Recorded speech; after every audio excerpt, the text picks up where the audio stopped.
I don't think there's going to be a lot of people that are listening that have only been in the industry for 1 or 2 years. Mm-hmm. So your name, to some of the new players to the sport, like this is consider the industry a professional sport. We're all professionals. This industry is like the NFL, or I guess you could say, and there are some people that are getting into the game for the first time and they haven't seen the ball since kickoff. So they don't know who some of the biggest players are in this space and who some of the people are that help pioneer this industry. And for some of those, there's a lot of us that have been in this industry for more than 20 years. We know exactly who you are. But for some of those that have gotten here and they sat in a part of the ecosystem that was a little bit further removed away from you from the ripple effect perspective. Does that make sense? Perfect sense, yeah. They may not. They know that there's a person that exists that makes big fat brain decisions and that they just may not know who that person is. And for those people that don't know, do me a favor and introduce yourself, because I want to start with like the first conversation you had with me. We talked about how you fled, where you were from and how your family was involved in that. I definitely want to understand how you became Oz, right? But at the same time, like what Oz was doing to help really curate and shape a brand new emerging vertical of industry. And then from that point, we could talk about some of the things that I think that you're doing now and with the vision and the passion that you have, right? Because I've got to see a little bit under the hood from previous conversations. But do me a favor and introduce yourself so that I could try to help put together this narrative so that when people are listening, they understand, one, they have the ability to make a difference. We all started from somewhere, right? And then two, there's really no limit to what you could do in this industry. Do you agree with that? I agree with that. 100%, right? Like, I mean, for me, I had no idea back in 2000 where it was all going to begin and where it was going to end. And I mean, we're nowhere near the end of it, right? Like I feel like we're almost at the cusp of the next mountain and we're going to climb. And the next mountain is not Everest. Everest is way down the street just yet, right? These are the foothills as you approach, the ultimate summit, I think, right? So introduce yourself to people who know your name is, and then let's go from the beginning. I want to cover the whole thing. If we can. Absolutely. Yeah. So my name is Osvaldo Morales. I go by Oz. I was born in Chile. Father made some poor political decisions, well, good in his heart because he made a lot of changes. Unfortunately, the inbound government didn't think that he made all those changes to the good, so they politely asked us to leave Chile back in 1973. So we fled to Argentina, where we I lived for a year, and I thought it was the best time of the world because I didn't have to go to school because, we were illegal aliens in Argentina of all places and we weren't registered. So I got to play all day and all night with horses, frogs, and anything else. How old were you in? I was 9 at the time. Okay, yeah. Gotcha. Yeah. And so eventually my mom got kind of tired of us really, not living the way that she thought our family should live. So we immigrated to Canada and we landed in this little town in northern Alberta called Edmonton, the gateway to the oil fields. And effectively, that's kind of where the story really starts, right? Because the Canadian system at the time was very kind to us. We did have to live, we lived in a hotel for about 6 months until we found some permanent accommodations. Then my father, who, had extensive medical training in Chile, he became a butcher and because he knew cuts. So effectively, that's kind of how we put our life together. I was always academically inclined in mathematics. And again, a little bit on the lazy side. I didn't have to work very hard to get good grades, right? So I was always you were just blessed with aptitude and intelligence. I don't know about intelligence, but I could write tests like nobody's business, right? So, so when a test came my way, it looked like I wrote it for myself, right? So I really didn't have to study a ton. So I decided to just misspend my youth doing things like playing foosball and hockey. I loved hockey. I've always had a little bit of maybe what one may say a mean streak, and hockey. I was never decent at soccer. I spent more time getting red carded than I did anything else. But in hockey, it seemed like that kind of aptitude was embraced, especially in Canada. Oh yeah, full contact, healthy friction. Yeah, I'm all about it. Sign me up. So for me, and I had to play without a helmet, which was the very last year that allowed that to happen until my parents and everybody talked some sense into me, and I could wear a helmet, but definitely not a face shield.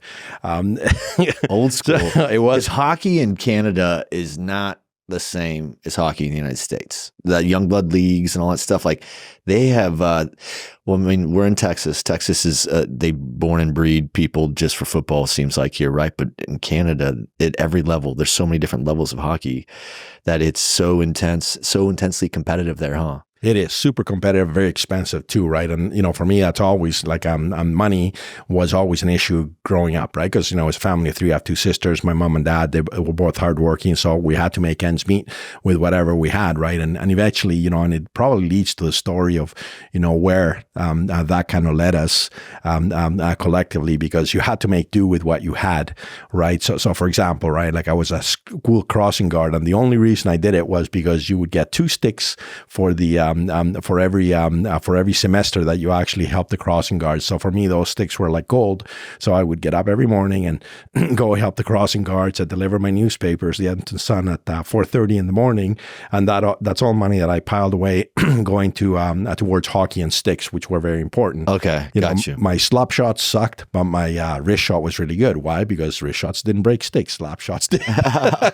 So I had to make it last, right? So again, and that, I think that scrappiness, and I kind of see that nowadays, that it's probably a little bit missing, right? It's just make do with what's in front of you, right? I work rather, you know, like in school, I'd rather feel scrappy, because when you do well, it seems like you earned it.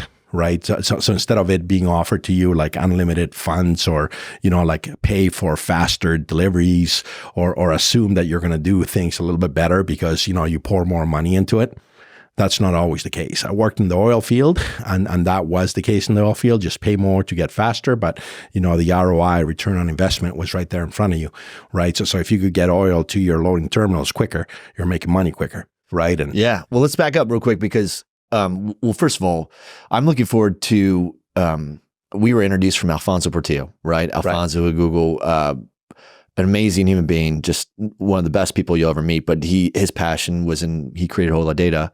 And then with that, he has a podcast of his own, which is one of my new favorite podcasts, The Lighthouse, I believe it is. And you were on his.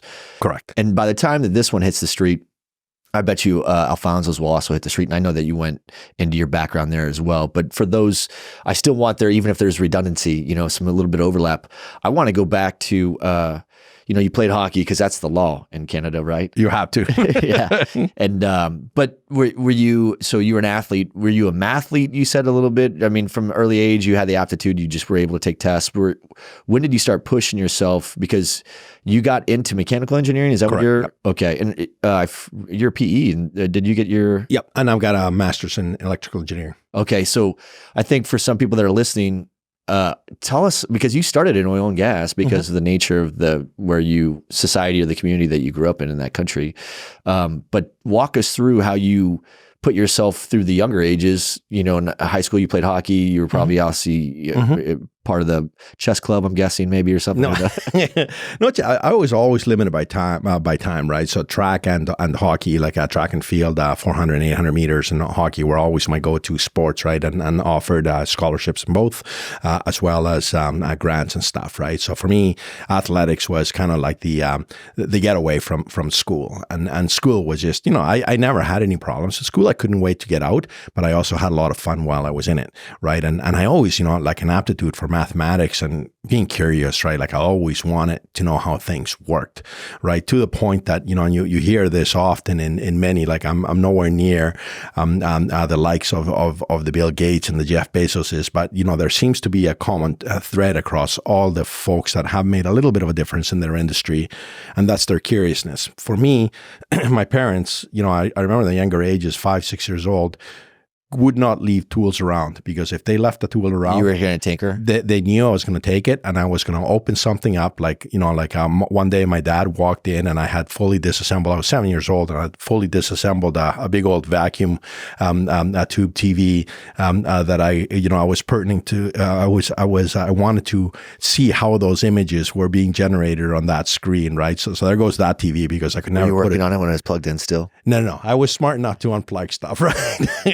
You know, so you know, like trying to level things out. Like I saw in my bed, it was too high, so I figured that, you know, that I would go ahead and make it a little lower so I could get it. And so I saw the legs and then shimmed it to make sure that my parents didn't notice, you know. But so again, right, for me, I was always wanting to see how things worked. Right. So looking inside, and making sure that, that I wasn't being fooled by some magic out there. Everything had a reason for being, and I really needed to find out. So at that age, did you think that you wanted to be an inventor? Did you think that you wanted to be an engineer? Yeah, 100%. So my uncle on my mom's side of the family, is extremely intelligent. I mean, my cousins, they're world leading civil engineers, seismic design in Chile.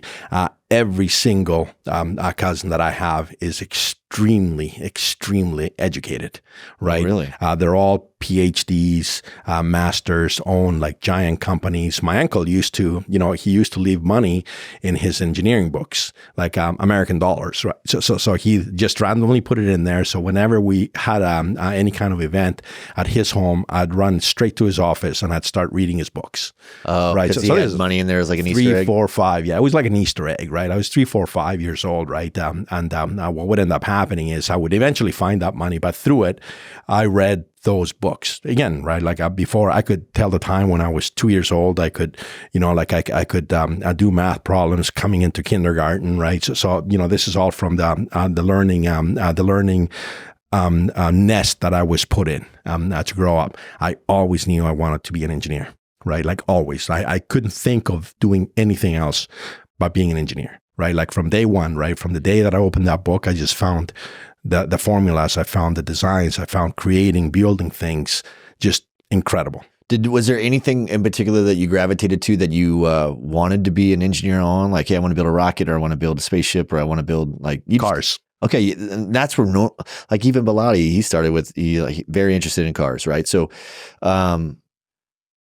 when you got into that, were you just leaning more towards mechanical engineering then? Yeah, always. I think there was never any doubt in what I wanted to do. Electrical engineering came as a kind of the mortar that held the bricks together. Right. For me, I worked at a junkyard. I built an old school Mustang I was too young to work. So the guy, ended up giving me parts for a payment. So eventually I put a car together. Yeah. Right. And that would have been my first car. Right. So it was a 60 series Mustang. Right. And I built it, pretty well from, other scrap cars. So there's kits that you could buy. I've been looking at that. I'm like, I want to buy a kit and then build the car myself, over the course of probably a couple of years, I would imagine it would take. But that seems like something you could do as a healthy hobby, to kind of keep your hands dirty and your mind creative. Do you ever still get it in there? As motorcycles, probably more so, a little easier to play with cars, right? Like, I mean, I'm at a point where, there's a lot of pressure on my time, right? So, new startup that we got together and kind of decided to go forward with. So there's always a kid, right? Like, I mean, Maya, who's incredibly smart, who I love spending time. We have family in Seattle, so we're always going somewhere. So that that's kind of a selfish. You don't get the tanker anymore. You're too busy.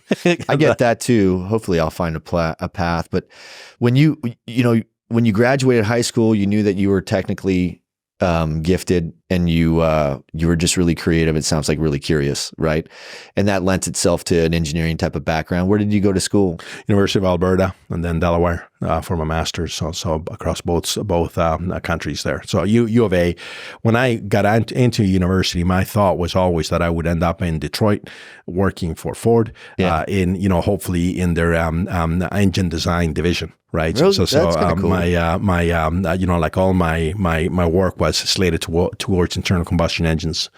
You didn't realize that one day you're going to be building the cloud instead. The cloud wasn't even existed yet, right? Yeah, I mean, I used to have where I drew a lot of my designs was an Apple Super Pet. I don't know if you remember that computer. It was given to me on a grant by Graham McEwen College out of Edmonton, which since turned into a university. But they gave top students a computer, and it was this giant thing, dot matrix printer and stuff. I was in heaven, right? The 5.25 inch floppy disks is really what I drove all my programs in and could program in Fortran. Floppy and disks, and that kind of dates exactly how far back it goes. But that was my system, right? Cloud. We didn't even data centers. I think, at the time there were supercomputers being provided by, I don't even remember, probably Cray and Company. Well, look, so this is an awesome part to segue back into. I say this because we're doing this series right now where I'm trying to bring on some of the biggest luminaries of this industry, right? And you were obviously one of those founders of the Big Five, we always call them, in the early days. And we're going to get there. We're going to get to how you ended up at AWS and some of the things that you did there. But I love, because everybody in this industry, we all started from somewhere. And if you ask most of the people that are in this industry right now, how long would you say you've been in this industry technically? Not how old is this industry, but you personally, because your career started in oil and gas or energy and then it dovetailed into something else. Sure. So I've been here since, in this industry, data centers, since the year 2000. Okay. So that's when I got out of the military. So about the same, and it's obviously it was a completely different monster and it began to ramp, right?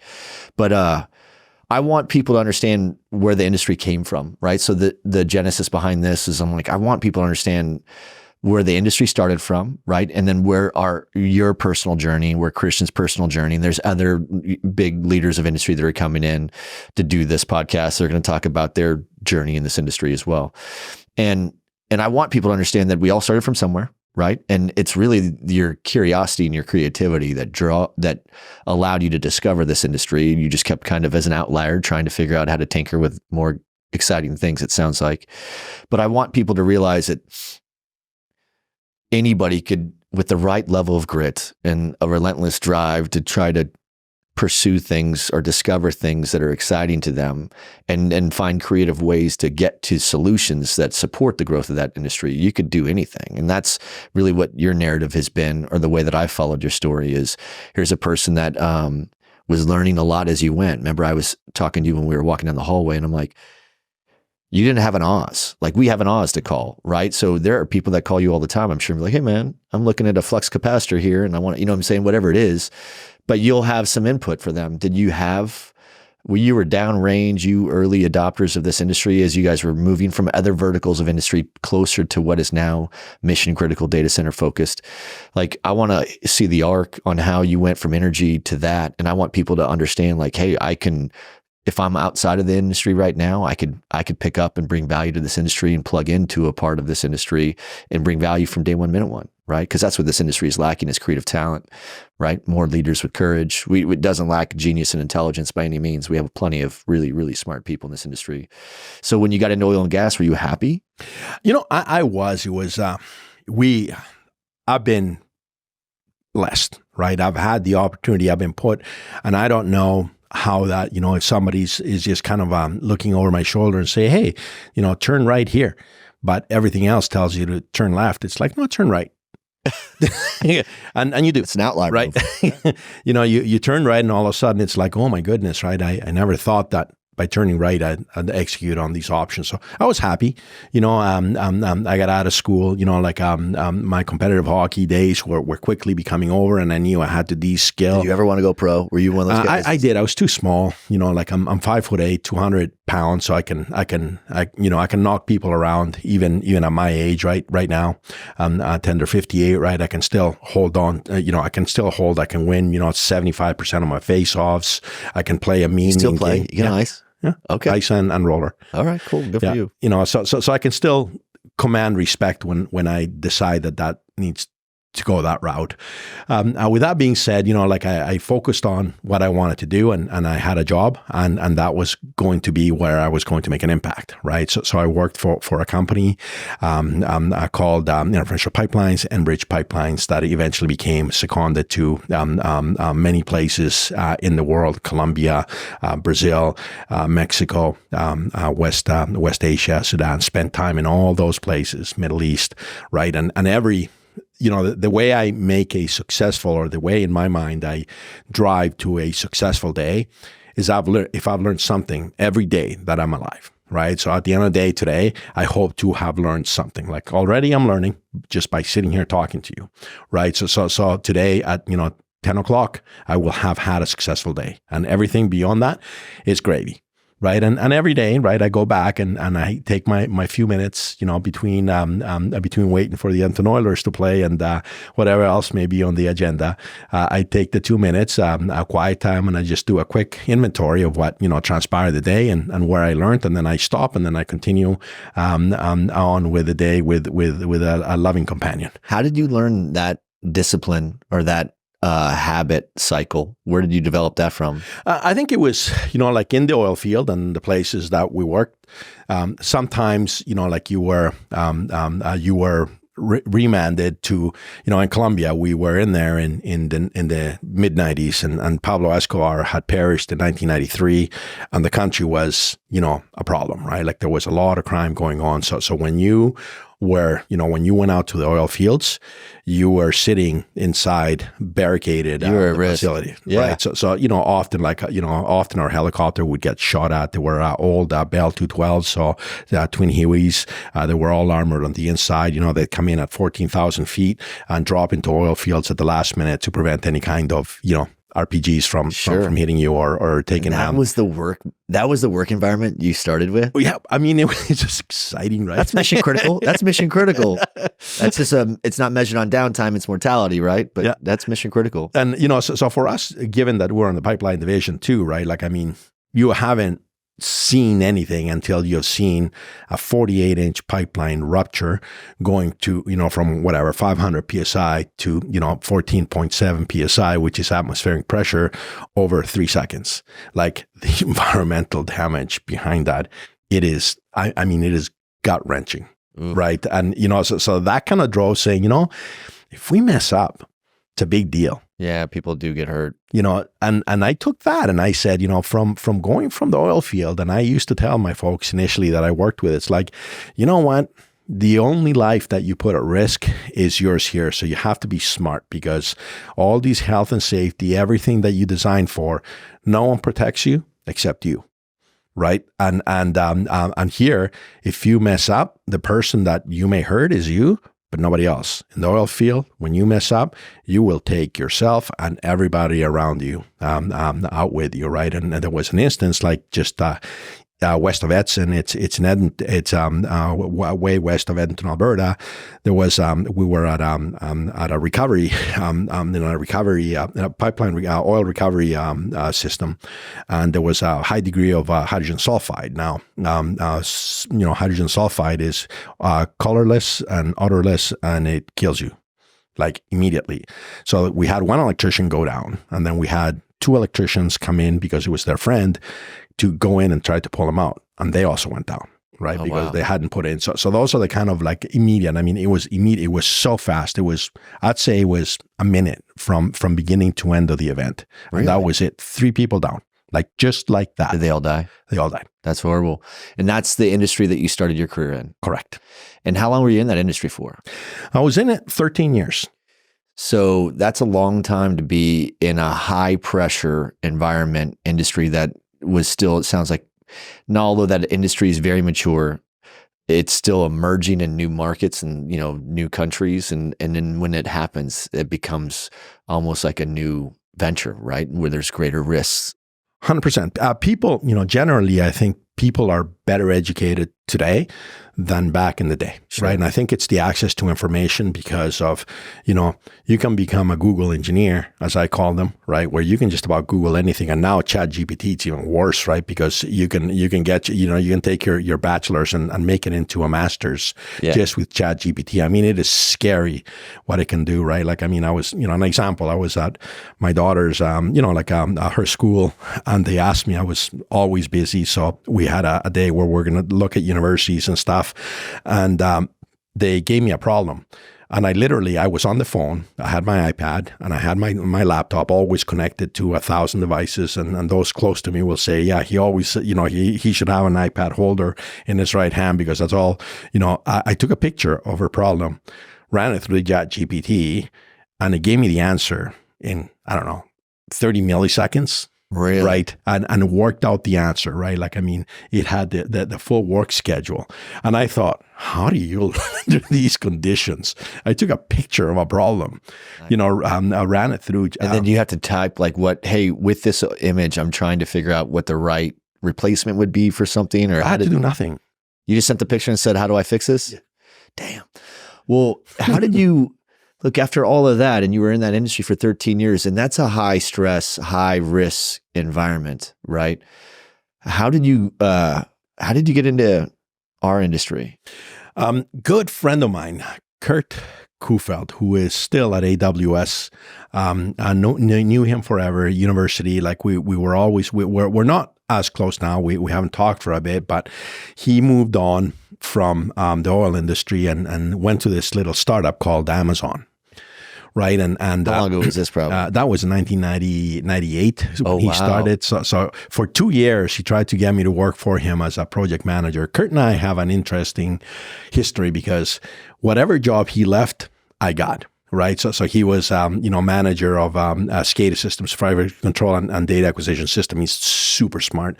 For him, 8 people were chosen for the computer engineering program at the University of Alberta in 1983. He was one of the 8. So he was like cream of the crop when it came to academics. As smart as could be. Perfect grades through his entire life. We ended up working together at the oil company, and then Were you guys doing a lot of controls? Were you doing a lot of advanced? You said SCADA, so I'm guessing was that what your specialty was? It was oil field. Okay. It was thermal analytics and pressure control. Okay. Right. So all my work was to do with the pipelines, detecting leaks, optimizing the systems. I worked a lot with the software people as we tried to come out and patented a number of solutions that would allow higher flow rate to pump through the pipelines. Right. Doing things like doing parallel flow, taking a 48-inch pipeline and looping it, in order to increase the flow capabilities to extract more fluid from the basins. Right. Were you approaching it from like as industry evolves, you have more maturity from an ethics or a policy perspective? Sometimes those are reinforced or backed up with like patents and stuff like that. Were you trying to generate or engineer new methods and means of what they were doing from a technical patented perspective, or were you just trying to iterate in the field? We approached it, and Kirk was really very good at this. We approached it from a completely different. We started with blank slates. Right. So ethics and, when you're talking oil companies, right, I mean, what they do is sometimes not exactly, they're much better now than they were back in the day, right? But you're coming into a country that may not be of the means to be, to develop that kind of industry. So you come in with all your high-powered engineers and start pulling, a non-renewable resource, oil, from the ground, and you're trying to optimize and extract that as quickly as possible. So, you got to come into it with you're going to leave some goodness behind, which is, highly skilled engineers, like maybe parallels its industry as I talk through this, right? Where you're coming in, you're taking the resources, and then you're leaving behind a set of people that will take the next level, whatever you leave behind, and grow into it. Right? It's all finite. Oil production is finite, right? When your reservoir is dry and clean, your choice is to take the water like you do in Alberta, pump it down the holes to try to create more bottom hole pressure to extract more oil, right? So now you're screwing up the water and the water table and the oil that's coming out. It's not exactly, like refined, because it's all, nested up with water and H2S or whatever secondary or tertiary recovery method you use. So, like skating around, making sure that I don't get into trouble. You have to dig deep to make sure that you do things ethical. My job was to try to make things. I love simplicity and I love efficiency, and I think they go together, right? And for me, it was my stamp on things was going to be to make things more efficient. And I didn't look at the end saying, well, if it takes you 2.5 years to pull down a reservoir to zero bottom oil pressure, that means that you've extracted the oil much faster than you otherwise would have thought. For my thought was like, well, I did that. Yeah, interesting. So, but Kirk called you and he said, hey. 2 years. He called me for 2 years. And eventually in October, he said, you're coming or you're not coming. How big was the company by then? It wasn't very big. It was maybe 500 people. Dang. So you were getting phone calls back in those days. Yeah. And what was he trying to tell you? Like, how did he convince you to come work for this emerging industry, this emerging vertical of industry that didn't really exist yet? And be like, hey, oil and gas has been around for a bit. this one doesn't exist. You should come over here and help invent something with us. I mean, what was the narrative? It was twofold, right? So I came back. I was, I spent, of the 13 years, I probably spent 8 years in the international. And this is something that I've not shared with anybody. When I came back, right? So I was top of the world, right? Like I was running countries, right, for the company, and getting a lot done. When I came back to here's the broom closet, enjoy it, until we find another position. And so far, back in 1999, we see a very smart company. We see a little bit of a contraction in the oil field. So we're going to go ahead and hold the line.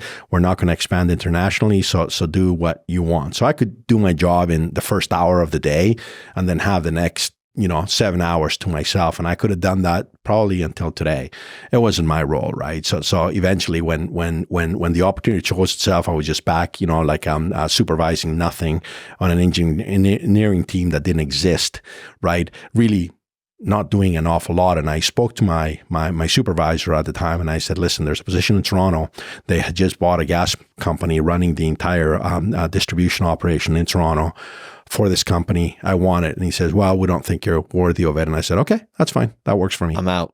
Yeah. Right? And that's how it works. The next call was from my car. I handed in my resignation. They didn't believe it. Right. And I just didn't show up for work. Yeah. Right. When my resignation date, and that was in my red 1991 Mustang GT Cobra edition, only made in Canada, driving from Edmonton to Seattle to get my H-1B stamp at the Montana border, and then over. And I had the essentials: skis, hockey equipment, few pairs of jeans, tons of t-shirts, steel-toed boots, bunch of running shoes, and my mountain bike in the back. For real. And you migrated from, you migrated from Toronto or from? Edmonton. Okay, that makes Edmonton sense. to Seattle, yep. Okay. And was that your first time in Seattle? No, I've been into Seattle before. Like I said, I've been interviewing with Amazon for 2 years. So I've been going back and forth and made, like the people, man. I mean, the people, they were a bunch of, as we call them, broken toys, but I'll give you some stories. I mean, what a great time to step into the eye of the hurricane, right? No kidding. Were you able to engage? Like, were you engaging with Bezos in those days too? Was he involved? Yep. Well, I mean, there was with him, there was an earthquake in, I think it was February 11th. 2001. It was a 6.9 a Richter earthquake that created all sorts of havoc. And we, at the time, I was leading up the data center space. There's only two of us, so I mean, it wasn't three of us actually. A contractor, a fellow by the name of Zan Kozo, myself. So we were trying to shut down every piece of equipment we had. We had Seattle has a red tag. It's got a building inspector, and you can proclaim yourself a building inspector. And in the building where we had the data center was an old building. So we looked at it. I went through it. As soon as the earthquake hit, I grabbed my mountain bike to what we call second and spring, took a look at the building. It wasn't falling apart. So I immediately pulled out my yellow tag and yellow tagged the building because I could see some structural damage. If you red tag the building, you gotta evacuate it. And it's gonna require a city inspector to come back and reset it for you. In this case, I yellow tagged it, knowing that structurally, it was going to sustain another aftershock if so required, which meant that we had to use caution when accessing them. But I didn't lock out our data center.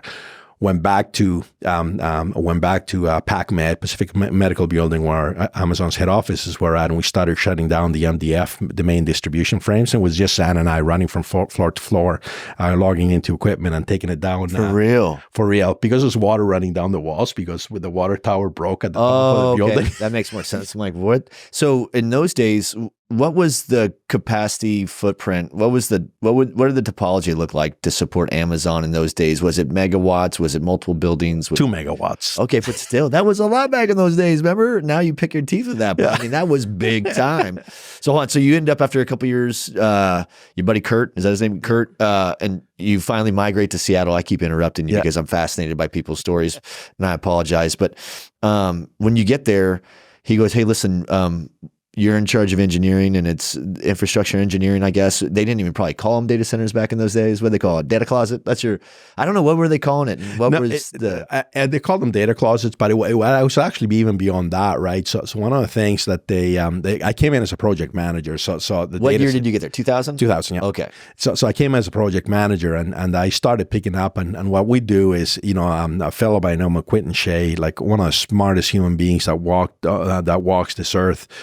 He says, okay, well, what do you want to do? And I said, well, what you're doing here is like, you guys are running software projects and like I'm a mechanical engineer, so I can't do any of it. He goes, okay, what we'll do is we have these PMO, a project manager offices meeting.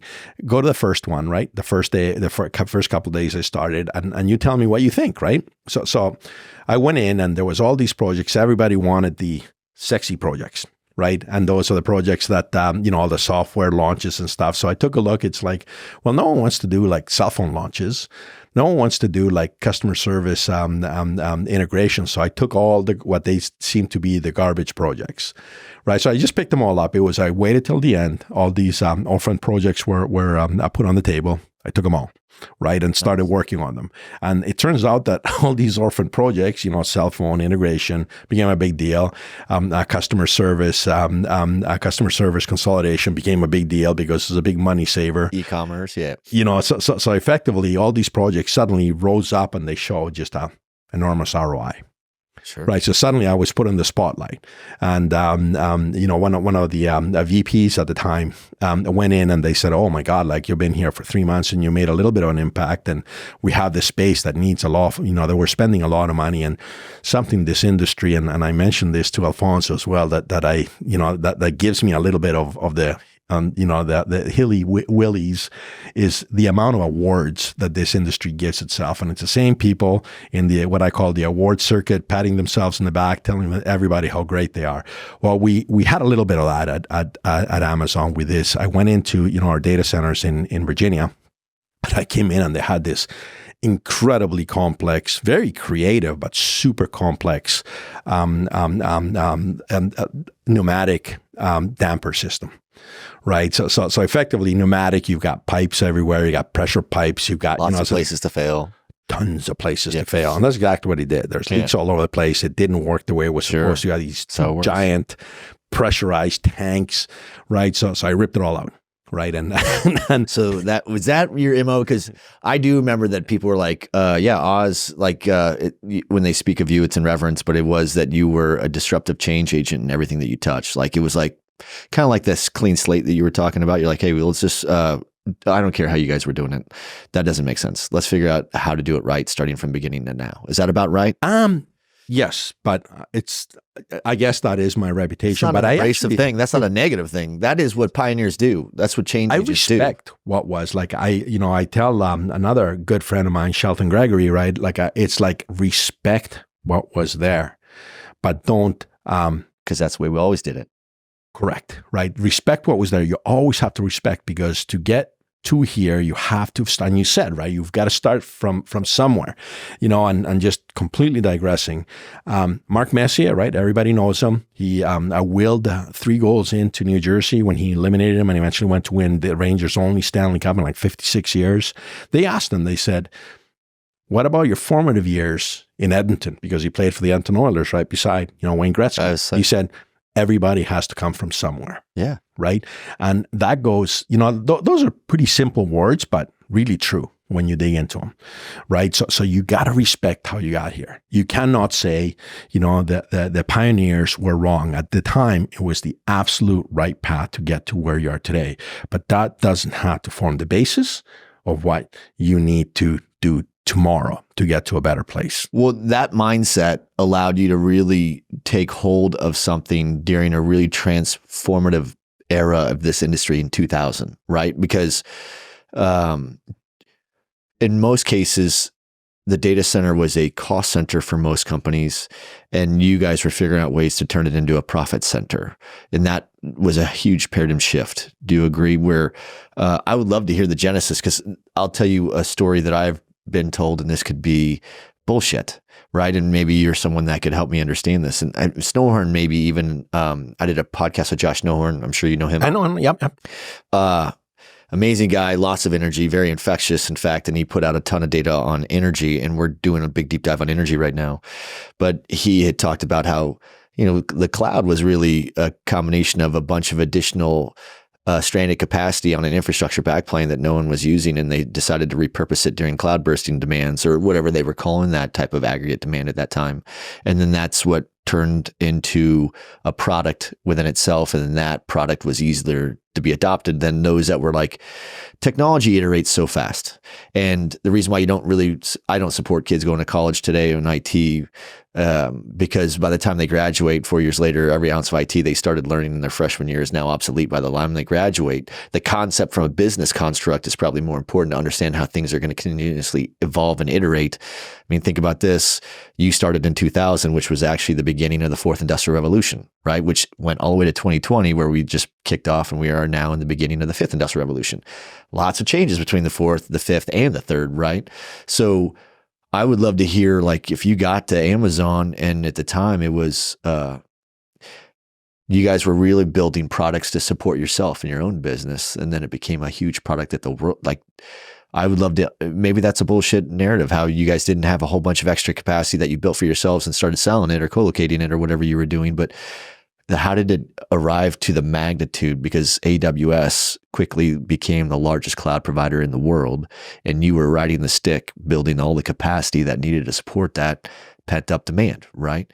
So what was it like going from when you first got there to where it's 500 people and you have products, you're taking on all these projects and you're aggregating these projects into things that really make a huge difference for their business, to what was it like being there during the real big launch of the vertical? You know what I'm saying? Because it went from 5 megs were big to now 25 megs to now there's companies purchasing in hundreds of megawatts. And I'm told that there are deals that are being negotiated in the gigs now, right? Did you ever see that happening when you were doing this? I did not, but one of the things, and even if you take a look at the definition from the Uptime Institute for tiering data centers, right? One of the drivers in those definitions is the cost of building that data center, right? So you take a look at a company like Amazon who doesn't follow any rules, right? I'm not going to say like they're highly ethical, right? And they are highly ethical, right? I mean, they when you come in heads high in any negotiation.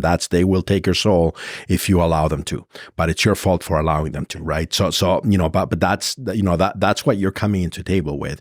When I was given the space, it was, hey, we're building for data centers back in the day for, $12 million per megawatt, right? And I looked at it and I go, for this is not acceptable, right? We should not be constrained, like first and foremost, right? Like that, like in order to make things cheap, we're going to have to rely on software, because iterative design on software is much easier than a data center. It's like, sure, help us, right?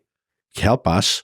The mechanical and the, like they call it the physical engineering teams help you. The software and virtual engineering teams help us, right? And we can cut down on your operating. We can increase your operating margins by cutting down our costs substantially. So we drive with less people and less things that can break, right? The pneumatic system, right? It required, there's a capital cost for the pneumatic system, and there's an operational cost for maintaining it, keeping it, then having to live with the failures, right? Like suddenly all your dampers go closed, you have a thermal runaway event, right? Thermal runaway, you lose your UPSs, you lose all your servers, and a server likes nothing better than to have an overheat condition. And then when you get whatever you get back, it's going to be a surprise, because you're going to have a high mortality rate. So listen, when this happens, how about if you just shift the load and allow me, to allow us to shut down a number of servers to kind of preserve that thermal buffer, so we can fix the problem and get you back on your feet without having a high infant mortality rate. And by the way, for a very fast fix, make it simple, right? Make our design simple. So don't have to go, when you triage an outage, you don't have 1,000 steps you have to walk through to try to get to the root cause of the failure. Right. And that's kind of what started everything. I'm going to call it right now, right? I think the father, the initial, Sun Microsystems had the idea of what it would be to be a cloud. I don't know if you remember, way back in the day, it was $1 a compute cycle that they used to advertise. This is, in the early 2000s. Well, Mr. Andy Jassy, who I think is probably the driver of the entire cloud, came in and one day at a meeting at his home, watching basketball, he said, why can't we monetize all that capacity that we use during Christmas, that we use during Valentine's, that we use during, every year, we sit idle for 80% of the year. Let's sell it.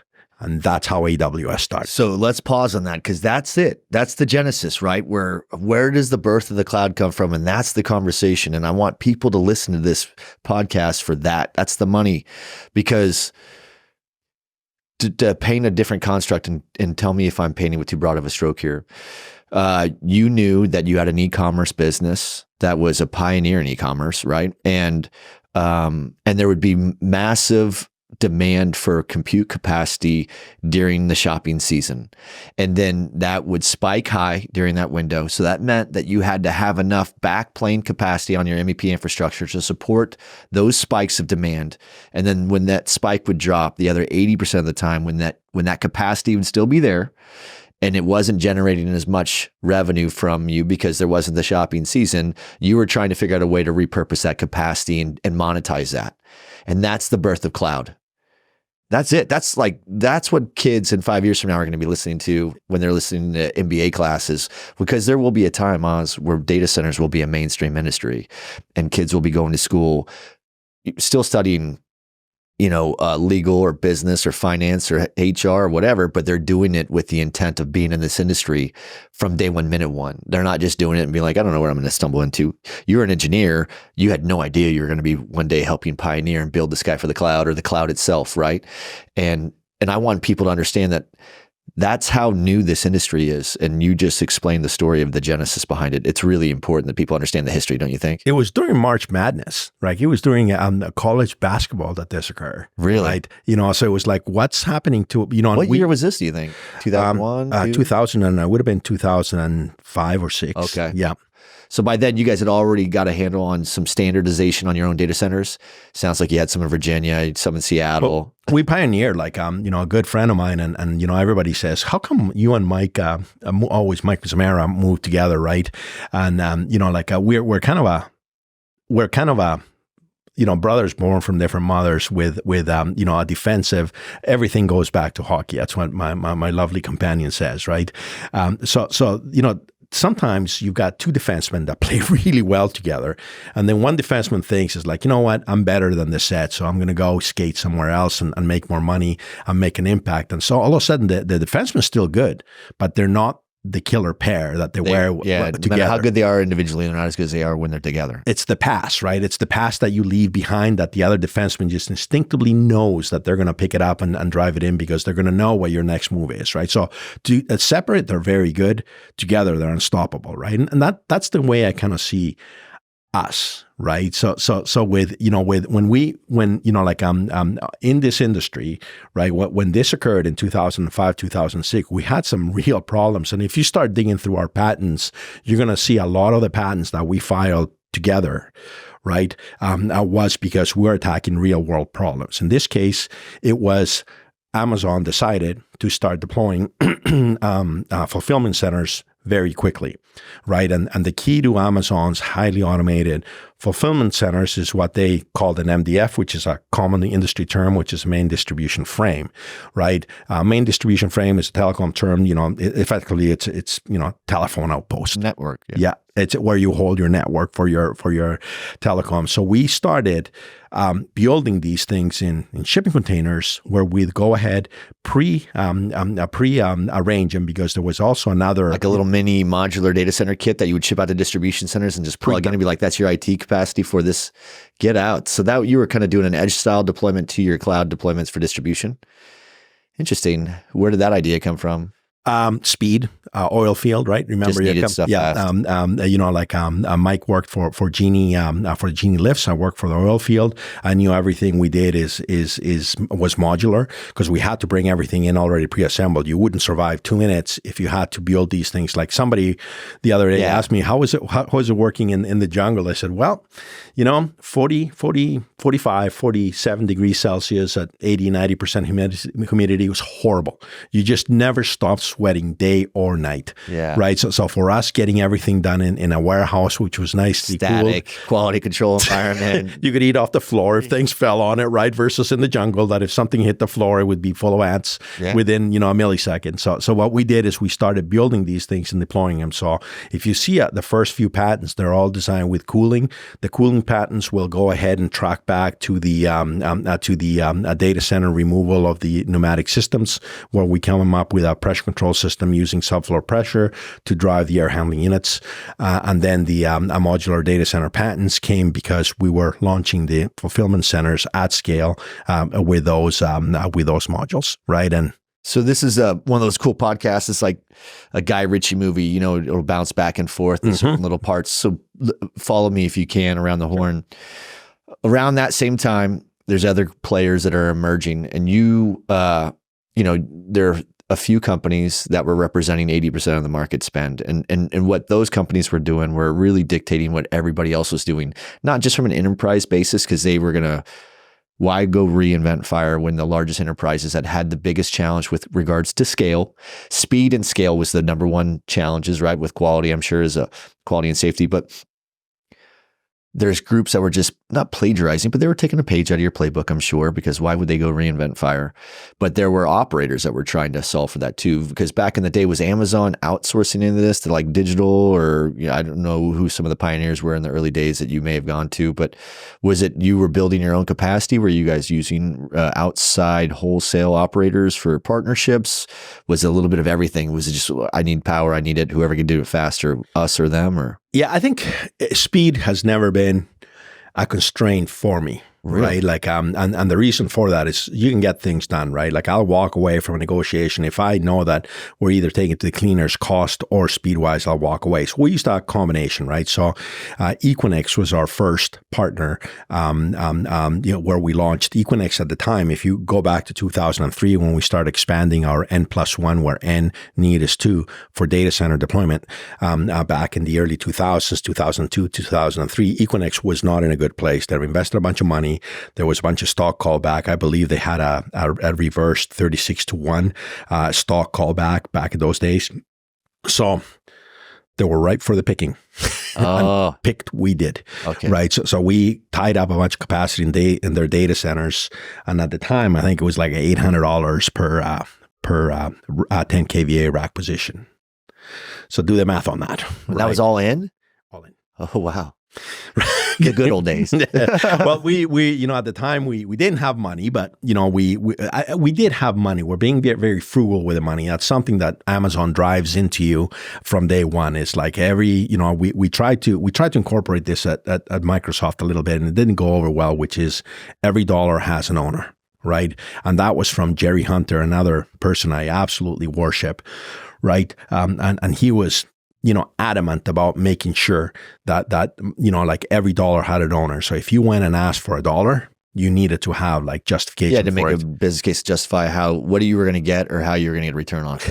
Correct. Same way you would do it at home on your own personal money. And that's the driver, right? Always. And if you, even today, right? And maybe less today, I've been away from Amazon enough that I don't know what they're doing right now. But back in the day, you spent the money like it was your money, because it was. Yeah. Everybody was an owner, right? And that was driven to you. The Jeff Bezos, the story I started with in PacMed, when he walked by, he saw Zan and I sweating with our hard hats and our steel-toed boots, completely wiped out. He looked at us and said, "How are our data centers?" Right? And our answer was, "They're fine, Jeff." Yeah, he goes, "Okay." Cool. Right. And he kept on walking down this we had that access to those individuals. Well, taking it back up, for me, it's always been about doing right without, establishing a decision before you go in. So just like I said, a blank slate, you start everything with a blank slate. You walk in, and if you want capacity, you have to be heads high, right? Was there any influences that you had outside of your own internal, if you're looking at the breadth of resources you had internally and whatever your own personal capabilities and limitations are, did you still have anybody on the outside of the business that you were running to bounce ideas off of, or a peer of yours at a Microsoft, like a Bellotti or a Kava or a Furlong or whoever? Were there groups that you could go to that were trying to do things the same magnitude of scale that you were trying to do, that you can maybe pressure test an idea on a means or a methods or a product application that would, if speed wasn't a constraint for you, then maybe it was a quality related thing or it was a scalability related item. But did you have anybody that was within the industry that was collaborating with you outside of your team? Interesting enough, no, but there was one individual that I did kind of bounce a few things off, and he worked, at the time there was very strict silos in place, right? So if you worked for Microsoft, you did not talk to Amazon. You didn't talk to Amazon. If you worked for Google, Google was more open, right? They've been a little more, because Google is innovative, right? Google reminds me a little bit of what Intel used to be like, a company run by engineers, right? And they, and very much like Toyota Production Systems, right? When they say, listen, we'll show you everything that we have today. We'll walk you through our factory. We'll show you our processes. Because when you get back home and you try to imitate them, we'll have changed them and we'll have improved, right? They're they're very almost on the verge of arrogance, but it's not arrogance. They're just confidence. Good. Yeah. They're just good, right?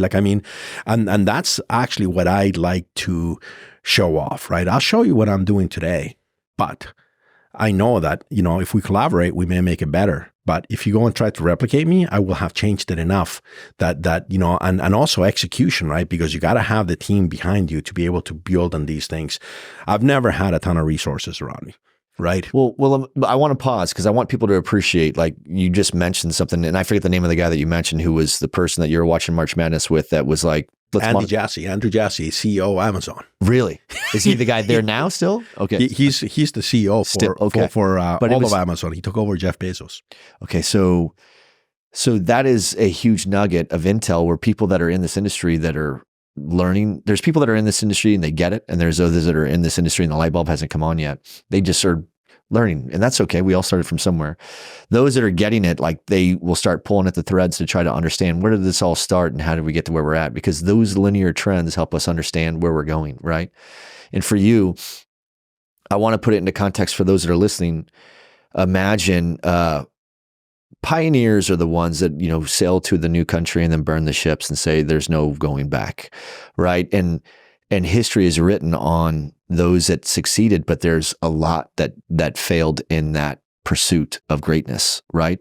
And in the time you were with one of the fastest growing emerging businesses that was adopting new methods to grow this industry. And some of those methods, regardless of what patents you were creating at the time, not all of them have been proven, right? Some of the mechanical permutations I'm sure that you were chasing down were probably nuanced because that's where the juice was to change efficiencies on OpEx.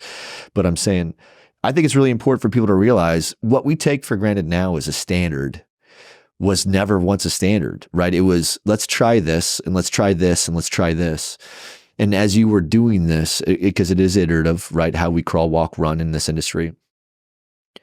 I want people to appreciate, like, you had to take some big risks, I'm sure, back in the days where you were trying to deploy at large scale new methods of doing things that maybe were the first time that people were trying that. Is that right? Yes. And let me be clear. You are going to fail more than you succeed, right? Just like a baseball batter who can hit 300, those folks make tens of millions of dollars. Well, 7 out of 10 times they will go to bat, they hit nothing. Well, think about it like this, and to put it in your context, one of the greatest Edmonton Oilers of all time is obviously Wayne Gretzky. Didn't score 100% of his shots he took, right? Even the greatest, the GOATs like him, still didn't bat 1,000, right? Jordan didn't bat 1,000, Babe Ruth didn't bat 1,000, right? So you're going to have to get used to taking risk and failing if you're going to really, truly be a pioneer. for us, story 2010. I think the date was June 12th, and I'll take the full brunt of the accountability and responsibility for this. We had a massive data center failure in Virginia with AWS, right? And AWS was just formative. And James Hamilton was like, we cannot take these outages because it's going to really drive the industry into a place that it doesn't need to be, which is it won't exist, right? So we went through and there was an engineering flaw that went by the team, and I headed the team up, right? And I tell this story because I've had the fortune of working with some just super intelligent people on my team, in there, trying to make sure that I didn't get fired for the event.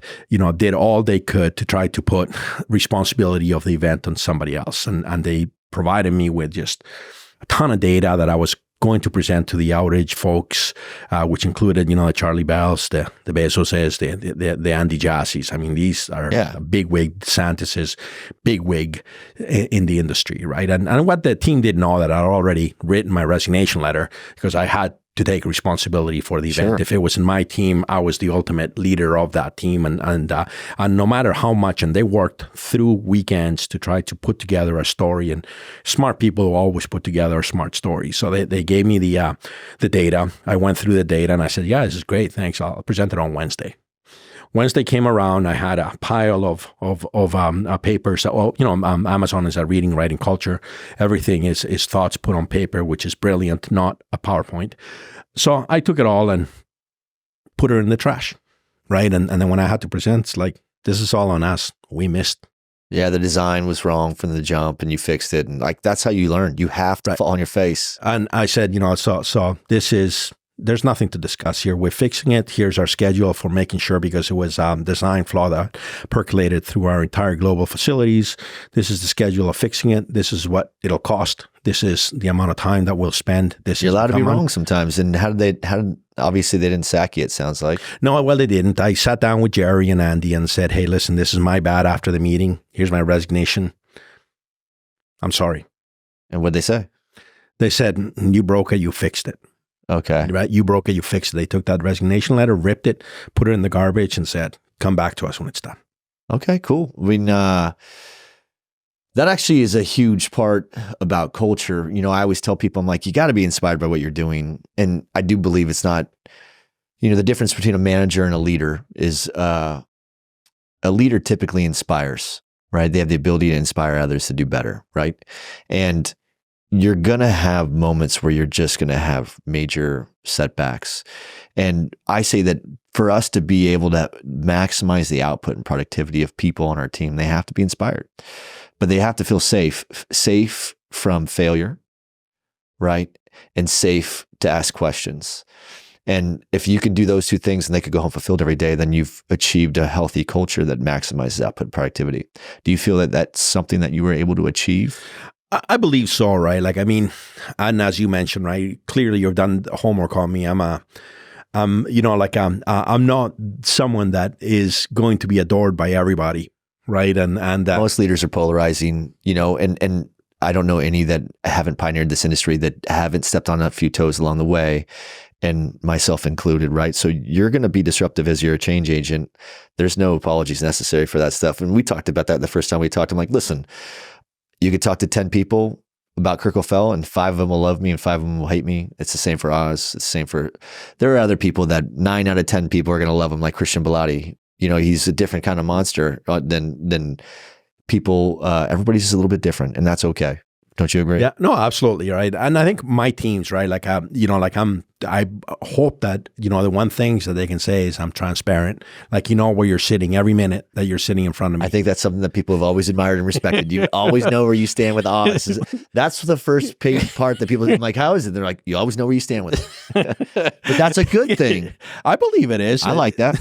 I'm all about it. I'm short on words, and often, often I get criticized on my emails, maybe too short. I don't start with a long diatribe. It's like, hey, we need to get this done, or hey, good job here, right? One of the things that I tell everybody is I respond to everything, right? Like if you reach out to me, I will respond. It may not be immediate, but as I dig through whatever it is, I happen to be,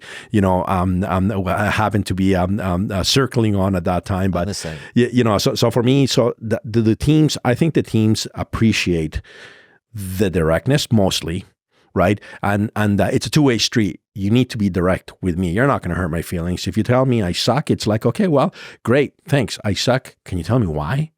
Because, that's a statement that I can't really go after. And maybe at the end of the day, again, right, because everything goes back to hockey. There's a little blurb that I see this guy. He's a bit of a joker on YouTube, and he's always playing a men's league. He's always drunk, and he gives up a goal, and the little YouTube thing, he comes back, and his captain goes, and he goes, "You just have to do better." And then he looks at him, he goes, "I don't know, man. I don't think that's I can't really work with that. Like, do better. Like, what do you want me to do? Like, what part of better do you want me to do? You want me to skate harder? You want me to shoot more? Like, just do better seems like really non-actionable." And I love that, right? Because, if you start out, you need to do better. It's like, okay, great. Tell me how, you don't need to suck. Tell me what that means. Tell me where you think I suck. And maybe I'll agree with you. It's like, you're right. I'm not going to be your huggy, person. I'm not going to be, like I will, though I don't take compliments easy. I always, it's always like, I get a little bit, like it just doesn't make me feel good, but I give them out easy. Sure. Right. And I prefer to give them out than to receive them. Right. So for me, if you have anything that you bring to the table, like if you bring a problem, right. And my boss now, Jeff Gordon, is very good for that. If you bring him a problem and you don't give him options for a solution, I don't want to hear it. He absolutely doesn't want to hear. He says, don't come to me with a problem without having to first thought out of what it looks like to go to green on this problem. I won't listen to it. And he cuts you off, which I love. Other people find that like super not very respectful. It's like, yeah, you brought him a problem. Like you expect him to fix it because you just started. It's like, I have a problem and I expect you to fix it.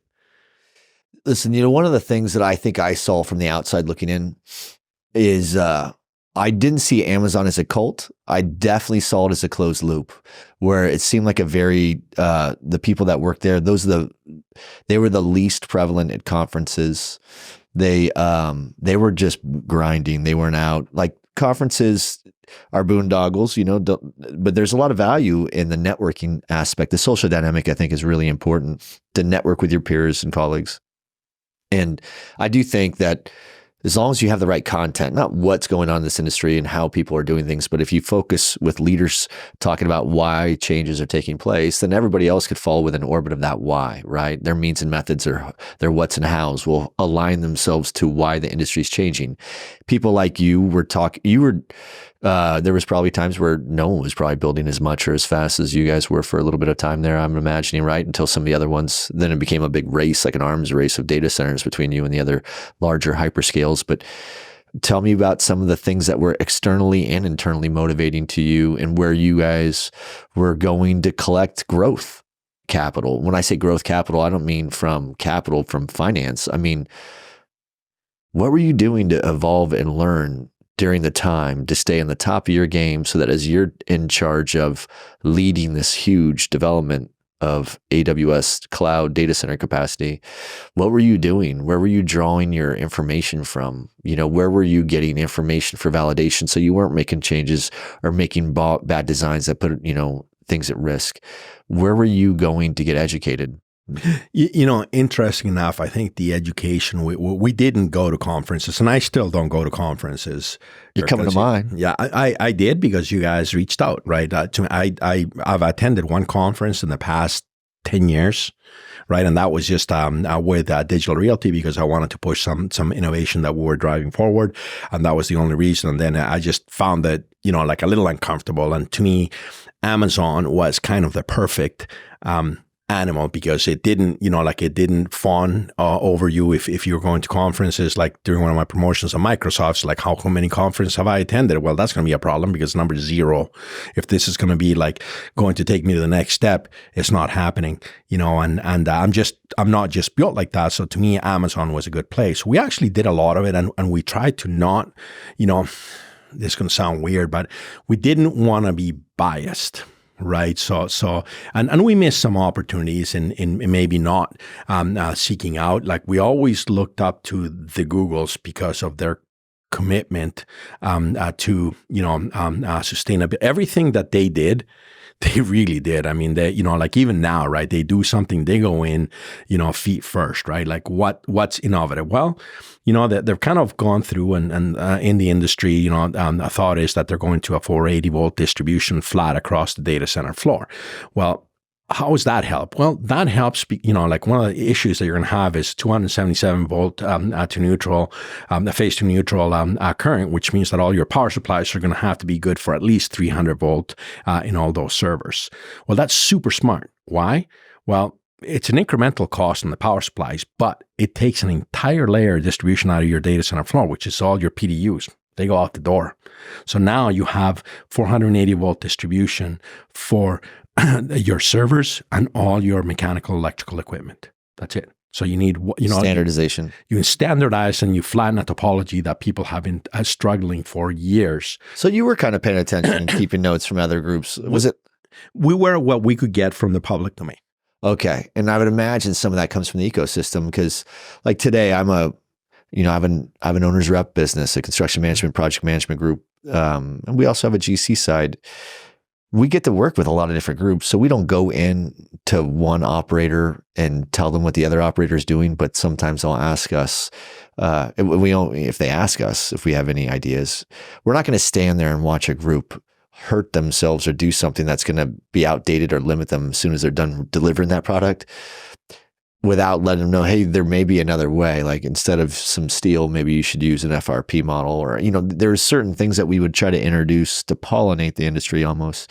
I think that's what the ecosystem of partners does is sometimes they go and they work on a project and they get exposed to another delivery method or a model.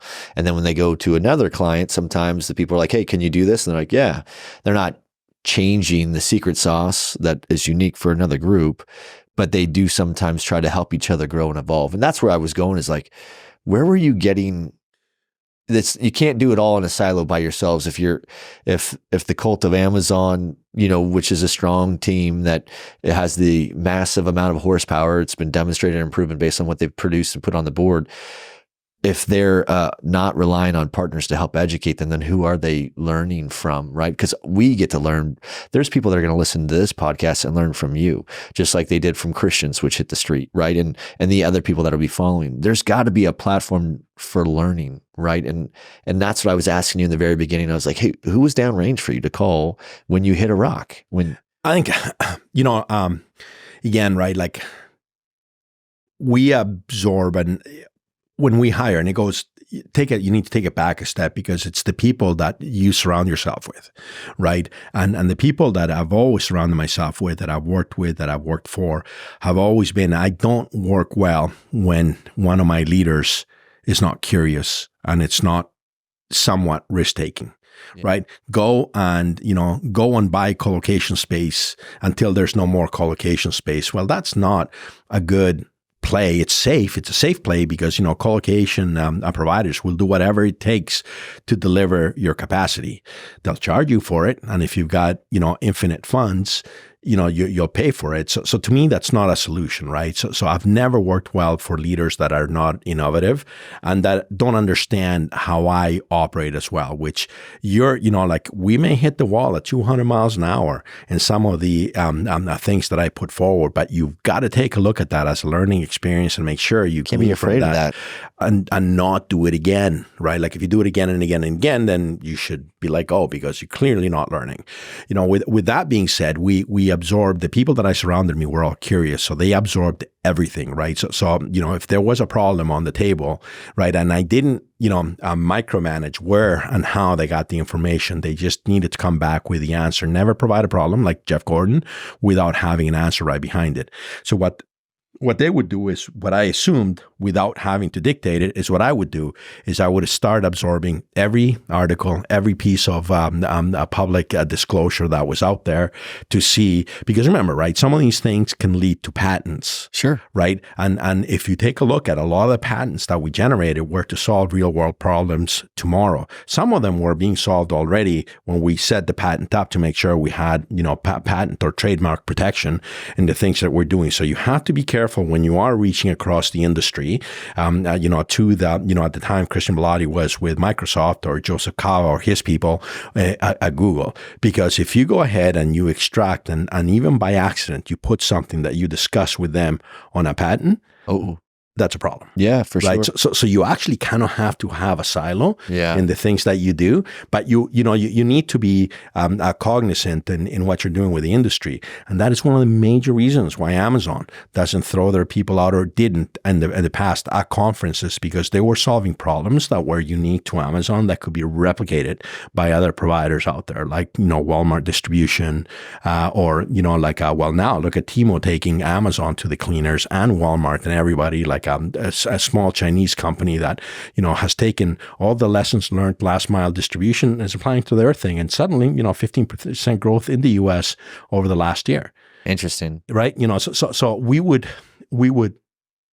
reach out, we would learn, we would go to first, to basic and first terms in developing a solution. But we would try to make sure that we didn't, if a patent got generated or some trademark or some, some solution that would isolate you and separate you from the pack, you would try to minimize how much you dealt with the pack on that, right? So, I think that I'm going to challenge you, sure, not on what you're just saying. I'm going to challenge you as a leader and say, I believe that the pioneers that helped start this industry, that were making all the various changes that allowed us to get to a very narrow, there's only 4 tier levels. There's only so many different mechanical or electrical permutations, right? So there's a little bit of a limit of construct to what we can do. I believe that for this industry to become more mature, that it's the groups that were originally building these products are going to be the ones that are going to help make it more mainstream. This industry will become more mainstream when we grow up to be like a mainstream industry. And we used, in Christian's podcast, we were talking about the healthcare and the legal verticals, right? Which they begin and end everything with the value of ethics, right? And I think, measuring what we do and the impact that we do before we do it will be something that we're going to adopt. I think that it'll be you pioneers that started the industry that will become policymakers or influencers of policy that'll determine how we do things more intentionally and deliberately upfront, so that we could have a greater improvement in lowering the negative unintended consequences that come as a byproduct of what we're building. Does that make sense? So in the past, you guys were just like, we have to build for the pent up demand by consumers for everything that we're doing, as well as what the businesses need from a capacity of infrastructure perspective. Now that we've standardized as an industry a little bit on what we're doing over the last 25 years, and as the industry has stabilized on what the offering of products are, really the biggest shift that we're going to see in this industry, correct me if you think I'm wrong, will be in how we generate power to support the growing demand of power within this industry. But I do think that some of the more mature folks that were here during the very beginning of the genesis will have to help influence policy and ethics and how we do things, so that this industry that is more, when it's more mature, that's another way of simply saying it's less reactive, more proactive to growth, right? And I think we spent the last 10 years in this industry in a situation where if you were to interview 10 people from this industry, I think the common theme is you can't get ahead in this industry because you're struggling to even get even, because the growth and the sprawl demand and the adoption rate of emerging technology and the cloud, we can't support cloud's adoption rate right now, let alone what we're going to do for AI, right? So we're going to have to make some significant changes. And although in the 25 years, think about what we started with 25 years ago, think about where we were 5 years ago in this industry. Imagine where we're going to be in 5 years from now, once this industry is a mainstream sport, We're no longer in the young blood league. We're going to be really in the pros, and everybody will know what data centers are. That word will be at the tip of the lexicon for everybody. College kids will, every year another wave of kids get into college. They're going to be more exposed to data centers, and that is a potential career that they could have, from engineering to sales to finance to HR. It doesn't matter, right? So my challenge to you is like, how are you going to help? I know that you were a ghost. I knew who you were for years, but I didn't know you, but I knew who you were. But now, a guy that doesn't like to attend conferences and doesn't like to do stuff because you're all focused on solutions. That voice, it speaks, that voice that you small group of people have the credibility and the validation to be able to leverage. You're going to have to share that voice. If it's not on the front end with ethics and policy, it's going to have to do with things that we're doing to evolve in power. Do you agree? 100%. I mean, power is going to be the limiter, right? Like, I mean, you put a lot of thoughts in my head, and usually, when my CPU starts going, I do need additional cooling. So with that being said, right, like, I mean, I just think, and I always, who killed the electric car? You know the story and read the book? No, let's hear it. Yeah, give me the So the electric car, the way I see it, car makers killed the electric car because it made no sense. But if you take a look at an electric car back in the day, I think in 2009, Jay Hunter gave me a bunch of days off, and I bought an MR2, a little Toyota MR2, and I put a bunch of batteries in it and made my own electric car.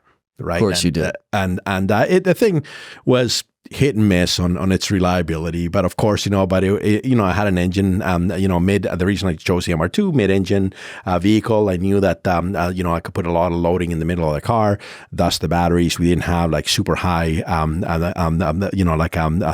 electrical density batteries at the time. So it was just going to go straight with VRLAs, a bunch of batteries that we're going to throw away from our data centers. I went ahead, tested them all and redirected them so I could build my electric car. So I did. Right. What I found fascinating was the simplicity and the elegance of an electric car. Right. You could use a frame from an existing vehicle, use a lot of components. Right. You yanked out the difficult components. My passion, internal combustion engines, love that kick down and that sound they make.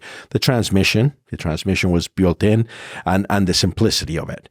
Right. And then it became apparent to me back in the day. So, that's like decade ago, like, holy crap, anybody can build an electric car. Like anybody. I can do it in my garage with used batteries on an existing vehicle frame. Everybody can build it, right?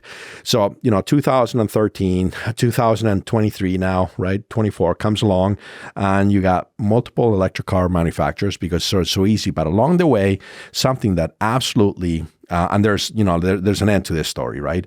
Was the LED lights on electric cars. And I don't know if you read the big issues it caused with Transportation Safety Divisions, DOT, because there weren't the lights that were expected in cars.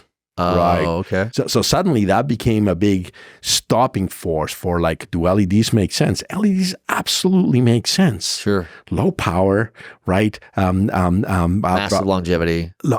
Correct. Like, I mean, they made sense. Yet a government regulating body was dragging its feet in accepting it because they were different. Now, for me, as we go ahead and hit mainstream, and someday, we will be in the same place where in order to cause a design change, let's go and just jump and go from LED lights not being accepted by the DOT as roadworthy to, small nuclear reactors. Yeah. Right? Which bring a lot of good, right? Like, I mean, like you can create, if you need massive cooling, you've got high quality heat being generated through these reactors that you can run absorption chillers to create like a super closed-in environment in a microgrid. Right? So suddenly you go through and you put regulations on an industry that, you take a look at the government and folks that are telling you what to do that don't want to accept LED lights, which is a simple upgrade that has nothing but upsides. Yeah. Right? And you go to, hey, we need a data center complex with a built-in nuclear reactor that we need to refuel every 20 plus years that creates a minimal amount of fuel. And by the way, the fuel can be recycled for 4 or 5 iterations. Right? Think of how the simple folks, right? And I'm going to lay it out there that sometimes guide this industry, how they think about that, right? They have trouble sometimes getting up in the morning, brushing their teeth, and they're going to regulate an industry that they have known nothing about. Sure. They've done zero work. And that scares the crap out of me, because that's going to be the limiter to growth as we go mainstream. There's only so much we could do with coal and oil and gas. I mean, fossil fuels, and it's an untenable solution that we have today, right? We will eventually, the demand for power will exceed the models that we have today, because simultaneously we're trying to reduce our carbon footprint, and the most reliable, most scalable, and I believe also the safest form of large volumes of aggregate power or nuclear, it's going to have to happen. I think that there's going to be a tipping point where at some point we're going to have to, as a community or a society or humanity, decide, hey, we're going to not need as much technology capacity and capability as we want. In fact, this AI thing, which is going to require more power than cloud, right? I mean, it's known that a simple chat GPT question demands enough power equivalency of charging your iPhone 60 times from 0 to 100. And that generates so much heat that it takes an entire 16-ounce bottle of water to reject that heat. And that's one question from generative AI, right? So we know that if cloud was 10 times the demand of power that IoT had, and AI is supposed to be no less than 10 times of cloud, and we can't even support, we're stranded with capacity issues right now for power all throughout the country, which is forcing a lot of companies to go to secondary or third tier markets to where they could find capacity on small parts of the grid here and here and here, because we don't have the ability to put power, large volumes of power. We're not building nuclear power plants right now, right?